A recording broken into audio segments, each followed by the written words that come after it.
Welcome in to the Rockies Insider. I am your host, Patrick Lyons, and we've got the World Series set, the 2024 Fall Classic. It's going to be the New York Yankees against the Los Angeles Dodgers. Maybe, perhaps like we all thought was going to happen, but most certainly like it usually doesn't. The two teams everyone had their eyes set on in going deep into October, into the World Series. They don't always usually get there, and they're going to be going against each other for the first time since 1981. Yankees against Dodgers on Friday.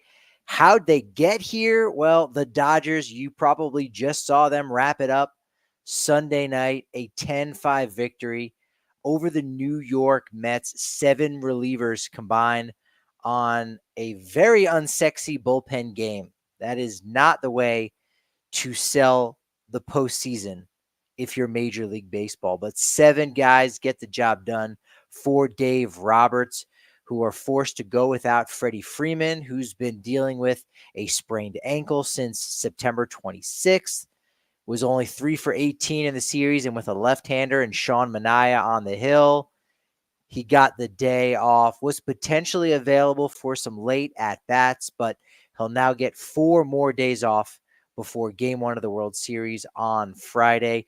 We saw early on Tommy Edman getting the job done twice with 2 RBI performances in the first and the third inning, 4 RBI in Game 6, en route to 11 RBI in just this series alone.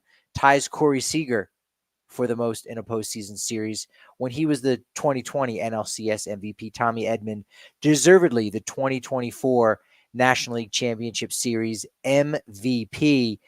Pretty impressive stuff from a guy whose career high in RBI was 57 RBI. That came in 630 plate appearances. He also had 691 plate appearances in another year, but 57 was his most RBI, and gets about 20% of that in a week against the New York Mets in a series that the Dodgers score 46 times against the Mets, the most for any team in any postseason series. 46 runs scored. The offense got really hot. Teoscar Hernandez was not hot.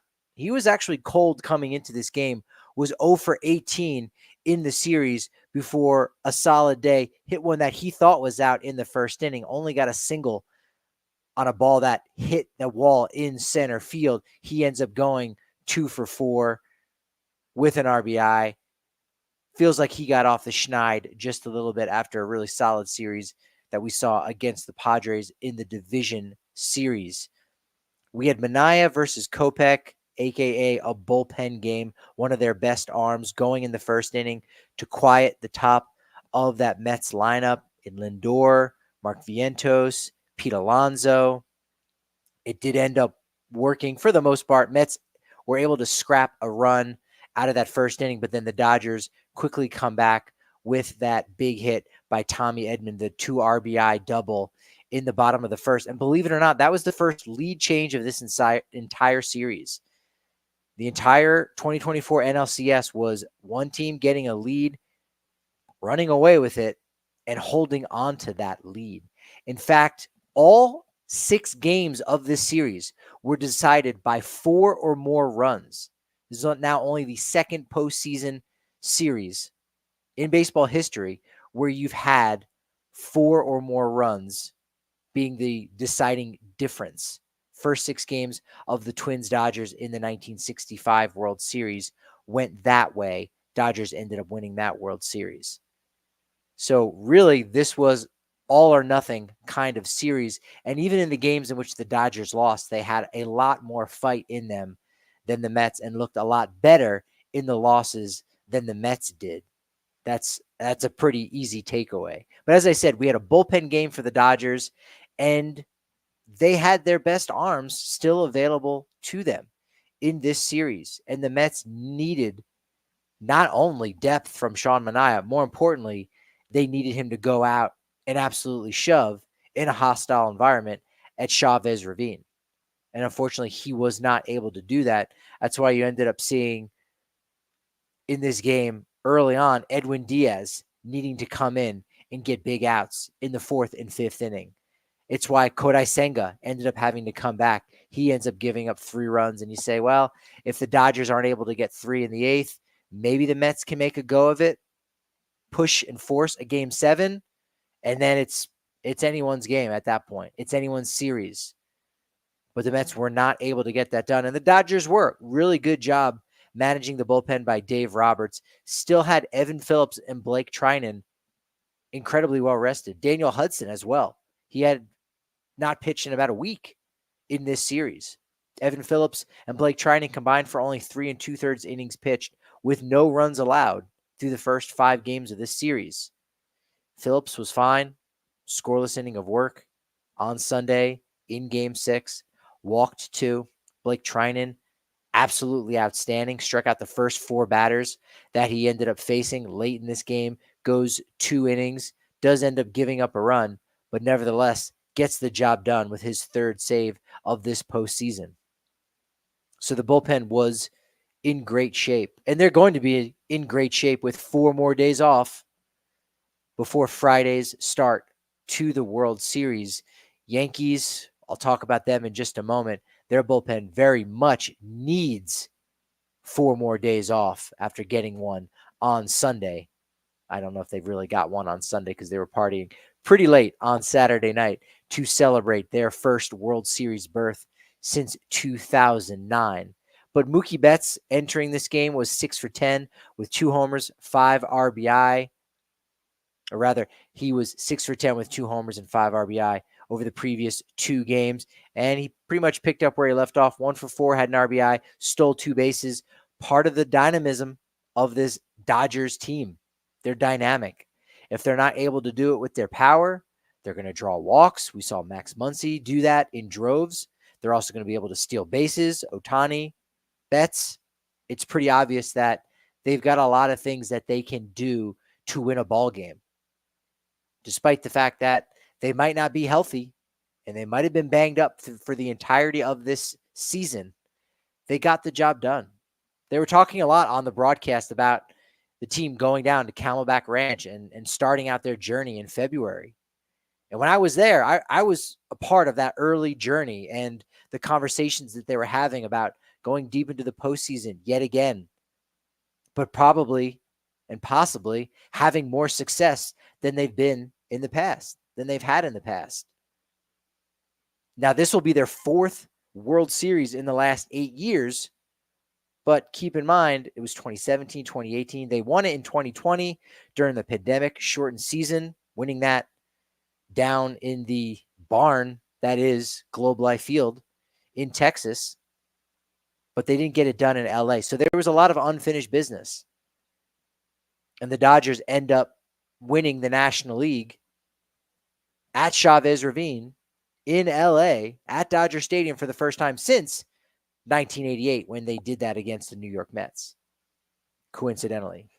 And Dave Roberts saying in the post-game conversation with Tom Verducci, hey, 4 more wins. LA, do you want a parade? Because they haven't had one since 1988. There was no parade for that 2020 team. There's also no parade for the 2019 Washington Nationals, which is a real shame that they really never got a chance to celebrate. And they've been off the map. They've been off the radar since then. They've struggled badly. Whereas the Dodgers, every year they're in it. Every year they're going right to the division series. They get that first round bye for having one of the top 2 best records in the National League. But their journey started at Camelback Ranch in Glendale, in Arizona. And they talked about what they wanted to do. And I can remember hearing Dave Roberts answer the question about, well, what else can Ohtani do better? If he's not going to be pitching, he's just going to be hitting. He's a great hitter. What else can he do? Dave Roberts floated that idea. He can steal a lot more bases. And I don't know that anyone would have thought that he would steal 59 bases. Unheard of. Literally. Because with 54 home runs and 59 stolen bases, we just have never seen that combination of power and speed before.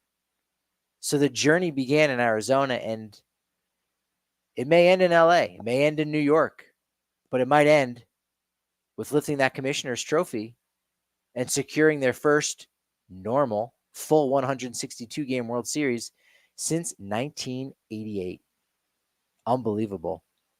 Ohtani had a 1205 OPS through the first 5 games of the series, added a 2-for-4 night with 1 walk, 2 homers, 5 RBI, 9 walks in total in this series. So while he seemed to be human in the early parts of the series, then heated up when the games went to New York, had those 2 home runs, seemed human. But at the end of the day, you look at the numbers and yeah, this is a superstar. This is a Hall of Fame caliber type of player doing it on the biggest stage so far and doing it on the biggest stage for the first time. He's on this stage. That's going to be a conversation this entire week leading up to Friday, leading up to the start of the World Series, is that Shohei Ohtani has never played on this level. Say what you want about the World Baseball Classic, and there's a lot of guys who have played on that level in the WBC, but those games are played in March when everyone is not at their peak. It's also when everyone is not totally beat up. And it's also a time in which there's better players on the field that are well, I should say that have their managers that allow them to deploy them in the way in which is best for them and for their team. When we know about the innings limits and the detractions, if you will, from the WBC. So yeah, Ohtani has been on a similar stage, but like this, and now considering he's going to be going to New York again, which he just was, and he played great. But for the World Series, the entire baseball-loving world, the entire sporting world is going to be focused on this. Again, one of the conversations this week, I think for a lot of Rockies fans is, who should I root for here? Well, I can't root for the Dodgers. I don't want to root for the Yankees. I don't know that I want to watch this World Series. Don't do that to yourself. You're better than that, frankly. If you're a baseball fan, you should be watching this series with serious intent. 2 of the best teams in the game, not just because the playoffs have said that. It's one thing last year, we had Rangers and Diamondbacks. Hey, the 2 best teams from each league. Was it?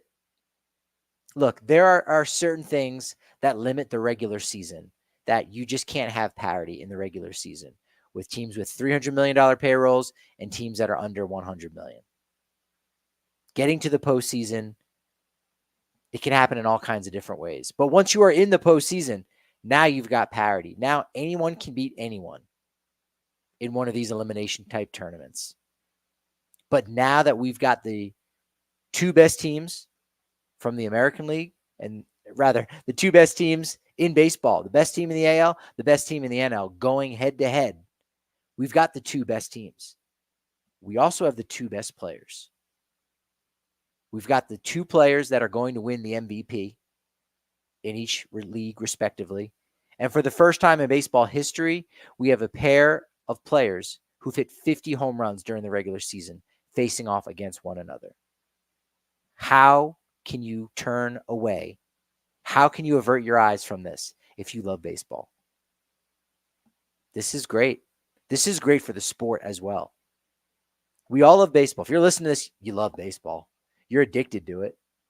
You're probably listening to it because you're a Rockies fan. If you're not just a Patrick Lions fan, but if you're a Rockies fan, yeah, you're addicted to baseball. You're addicted to Denver sports, but you're more likely addicted to baseball. And this is going to be an all-timer. Whether or not we see an unprecedented amount of runs being scored, or whether or not Judge or Ohtani wins World Series MVP is besides the point. We have the two best teams in baseball facing off against one another. And it's not often that happens. It's been a while, I really think, since we've had these kind of matchups. I'm going to be breaking it down this week. The number of Hall of Famers that we're going to see in this World Series. It's going to rival a lot of other ones. A lot of Hall of Famers on both of these rosters. So if you love baseball and you want the sport to grow, it's not going to die. It's not dying off. But look, Sports losing some viewers to other sports. And to get that foothold in there for the sports loving world, sports lovers in the United States, this is a great way to bring them in. And you, listener out there to the Rockies Insider, you are an official ambassador because you've been paying attention all year. You know these teams, you know these players, you know the storylines. So go out there and teach those other sports fans who are trying to baseball in October. They mean well. They try to do it. You've seen Stephen A. Smith try to talk about baseball. It's not great. It's not pretty. But you can actually help them out just a little bit. You can be the aficionado because you know what's going on. This is going to be a great World Series. I'm very much excited for this. Dodgers win their 22nd National League pennant in franchise history, their 13th since moving to Los Angeles. And as I said before, fourth time in 8 years, LA goes to the World Series. You know what? Tip your cap to the Mets. They fought the entire series. I'm not even going to say that their mojo, their momentum died out. They just met a better team that did what they needed to do. That's that. You know, they were down 6-1 going into the top of the fourth after the Dodgers had scored 2. Boom. Mark Vientos battles back. 2-run home run. His 14th RBI of this postseason, setting a new Mets postseason record. Dodgers score 1 in the bottom of the 6th. Mets get 1 back in the top of the 7th. Mets struggled this entire series to hit with runners in scoring position. Left the bases loaded twice. Stranded them. You can't do that. Nevertheless, this was a great year for the Mets. This should not have been the kind of year that the Mets had. They sucked the Mets fans in, and you know what?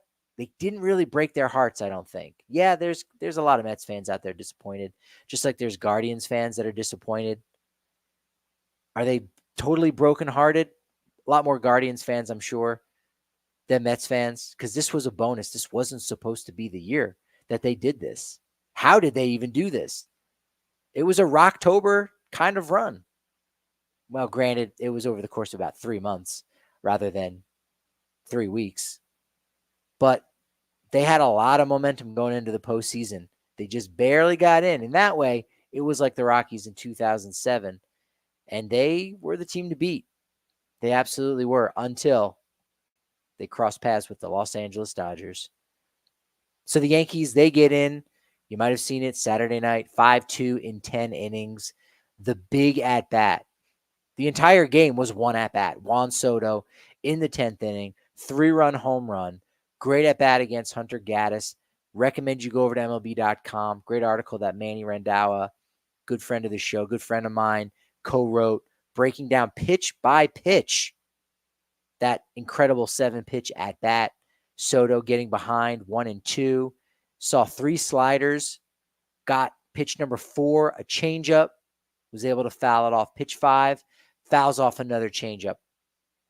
Up and outside. Pitch 6, slider outside, fouls it. Then Gaddis goes with his third best pitch, fastball, up and away. Soto turns around on it, hits it just to the right of center field. And that's it. Only second Yankee ever behind Aaron Boone in 2003 with a series-clinching walk-off home run. Not a walk-off, but a go-ahead series-clinching home run. And it's crazy to think that Juan Soto, who's going to get $500 million this offseason, he's 25 years old. I'll say that again. Juan Soto is 25 years old. He's younger than Brenton Doyle. He's younger than Nolan Jones. He's younger than Michael Toglia. Of the Rockies you know and love, position player-wise, the only players that are younger on the Rockies right now than Juan Soto is Hunter Goodman, Ezekiel Tovar, and Drew Romo. That's it. Incredible. Giancarlo Stanton, ALCS MVP, 4 hits, all home runs, 7 RBI. In his 2 previous series against the Guardians in 2020 and 2022, he only had 4 hits in those 2 series. Coincidentally, they were also home runs. So of the 8 hits that Stanton has in 3 series against the Cleveland Guardians, they've all been home runs. Wild. And it's wild to think Emmanuel Clase, a guy that I'm still going to put him as the top closer in the game right now, even after what he did this postseason. Because, again, small sample size. It's a different time of year. He'll bounce back. I'd still give him the ball in the 9th. I'd still give him the ball in the 8th, just like you and I should be giving the ball to a Clayton Kershaw, despite some of the poor performances he's had in his past. Not literally, because Kershaw is done for the year. We won't be seeing him in the World Series, unfortunately. But Manuel Clase was bad this postseason. Had a 0.61 ERA for Cleveland this year. In 74 games, in 74 and a third innings pitched, he had given up 10 runs, only 5 of which were earned. 5 earned runs this entire season. And in October, he gave up 8 runs, all earned in just 7 games and 8 innings pitched for a 9 ERA. He gave up 2 home runs in those 74 regular season games. In October, he gave up 3. As Harry Ralston Black would say, that's baseball. That is baseball. Cleveland walked more than the Yankees. They struck out less, but just didn't happen. It just didn't happen. And so now the Yankees are going to the World Series. First time since 2009. Hey, bro, Truth Speaker over in the YouTube channel. So far, Judge has gotten carried throughout the postseason to the World Series by Soto and Stanton.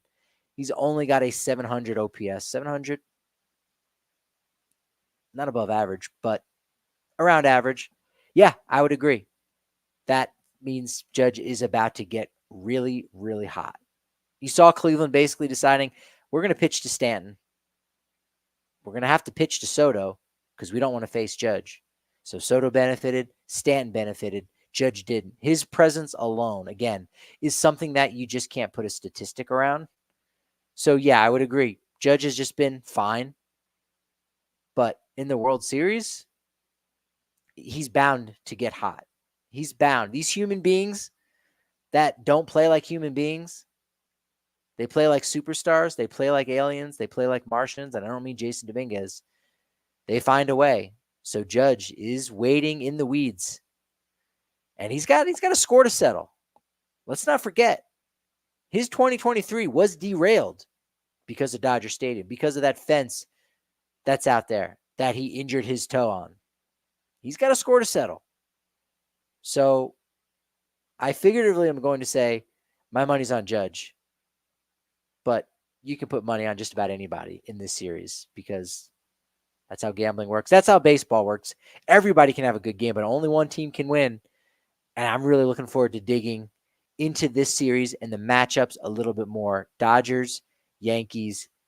Got to say right now I'm leaning towards the Dodgers. But nevertheless, we're going to see Ohtani and Judge against one another in the batter's box. We're not going to see Ohtani pitching against Judge. Probably. And it's really no. Because Dave Roberts was asked, again, are we going to see Ohtani pitch maybe in the World Series? And despite the fact that Roberts said no, thanks for checking in, I think there still could be a chance. I just don't know how you use him. I don't. Because once he comes out of the game, you're then going to lose your DH. And is it going to be late in the game? Does Ohtani actually have better stuff than someone like a Blake Trinan or an Evan Phillips or whoever the hot hand is at that point? I don't think so. I wouldn't think so. So I would tend to lean towards the idea that Ohtani will not be pitching in this World Series. But maybe. That's a storyline. That's a great teaser. That's a great teaser to have. World Series begins on Friday in LA. First 2 games are going to be in LA on Friday and Saturday. Sunday, day off. Yep, you go watch football. Sunday will be a day off for the World Series. Then Monday, Tuesday, Wednesday in the Bronx at Yankee Stadium. Dodger Stadium and Yankee Stadium. No advertisers, no brands. Nope. It's Dodger Stadium, Yankee Stadium. Yankee Stadium will host on Monday, Tuesday, Wednesday, games 3, 4, and 5. Day off on Thursday, and then Friday and Saturday back at Dodger Stadium, November 1st and November 2nd. We could be going into November. Are we going to have another Mr. November? The original one was New York Yankee and Derek Jeter. They didn't win the World Series that year, but nevertheless, he was the original Mr. November. Maybe we get a new one. Maybe it's Aaron Judge. Now that you're throwing a little shade out at him, maybe it's going to be him. I'm super excited. There's going to be new shows all this week. Still got to talk about the Rockies. They're going to be cutting some payroll. Is that good? Is that bad? What does that mean? A couple teams might get put up for sale. Are the Rockies going to be one of those teams? Tune into the Rockies Insider. Make sure you're following me over on the social medias as well. I love having conversations with you out there. I love trying to break some news, giving a little commentary, giving a little context to any of the transactions that go on or the news of the day at Patrick D. Lyons, at Patrick D. Lyons MLB, or at Rockies_Insider. Make sure you're checking the channel over on YouTube if you're just consuming this as a podcast. Everybody, thank you so much. Appreciate that. All the momentum you've given me, as always. But as I like to say, that momentum, it's only as good as my next podcast. So I'll talk to you then.